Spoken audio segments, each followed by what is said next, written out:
At this summit, we rallied our alliances to meet both the direct threats of Russia poses to Europe and the systemic challenges that China poses to a rules-based world order. And we've invited 2 new members to join NATO. It was a historic act, Finland and Sweden, 2 countries with a long tradition of neutrality and choosing to join NATO.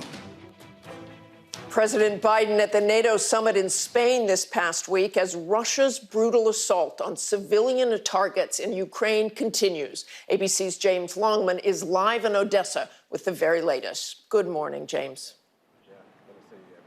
Yeah, good morning, Martha. There have been a series of explosions in southern Russia this morning, right on the border with Ukraine. Now, Kyiv has never taken responsibility for targeting anywhere inside Russia before, but this is after a week of pretty serious missiles attacks on Ukraine. And this is as Russia is now claiming to have taken the entire Luhansk region of the Donbass. Vladimir Putin rained down fury on Ukraine this week, with the G7 and NATO meetings putting the war back in focus. Russia stepped up its missile attacks across the country against mostly civilian targets. This apartment building outside Odessa hit Friday, killing 16 people in the middle of the night. This community is trying to come to terms with what happened. I mean, take a look. It hit right in the heart of this neighborhood. And up here, you can see every single level of this building has been impacted by the force of the blast. A similar story in Kremenchuk, where a mall and factory were targeted. This security footage captures the moment of the strike. Massive anti-ship Soviet missiles used on civilian targets. Russia denying they hit the mall, spreading misinformation instead, claiming it was closed and being used to store munitions. You see this recovery operation underway now. They're trying to get as much of this rubble out as possible to find some survivors, hopefully, but just look at it. It's just hell. Footage from inside shows people in the shops, and survivors told us they were inside working. And a symbol of Ukrainian resistance was regained this week. Snake Island is the strategic outpost in the Black Sea, occupied by Russia since February 24. Defenders of the island at the time became national heroes for responding to Russian calls to surrender with an expletive. Ukraine bombed them off the island Thursday, satellite imagery confirming Putin's forces retreated.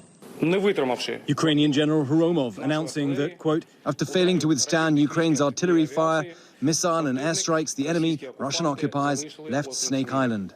Russia's battleships and submarines still dominate the Black Sea, but the retreat makes an amphibious attack on Odessa more difficult for Putin.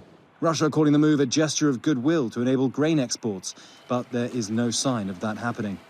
And now Russia claims to control the whole of Luhansk. That's one of the 2 breakaway regions of the Donbass, prolonging this conflict.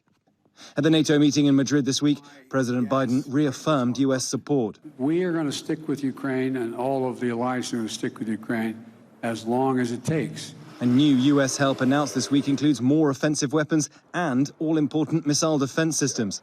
If Putin's intention was to limit NATO's scope, the opposite is happening. Turkey dropped its opposition to Finland and Sweden joining the alliance, and the U.S. is ramping up its presence in the region, establishing a permanent U.S. military headquarters in Poland, sending 2 more F-35 squadrons to the U.K., adding 2 U.S. Navy destroyers to Spain, and deploying personnel and equipment to Italy and Germany.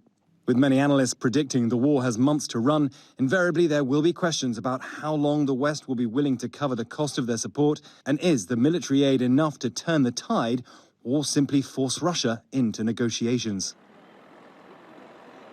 Now, there's been some debate over what exactly it is that Russia is trying to hit, civilian or military. But for Ukraine, this is an unjust war. This is an unprovoked invasion. So it makes no difference, military or civilian. There are no legitimate targets in this country as far as Ukraine is concerned. Martha? Thanks, James. We know you will continue to watch this. Hi, everyone. George Stephanopoulos here. Thanks for checking out the ABC News YouTube channel. If you'd like to get more videos, show highlights, and watch live event coverage, click on the right over here to subscribe to our channel. And don't forget to download the ABC News app for breaking news alerts. Thanks for watching.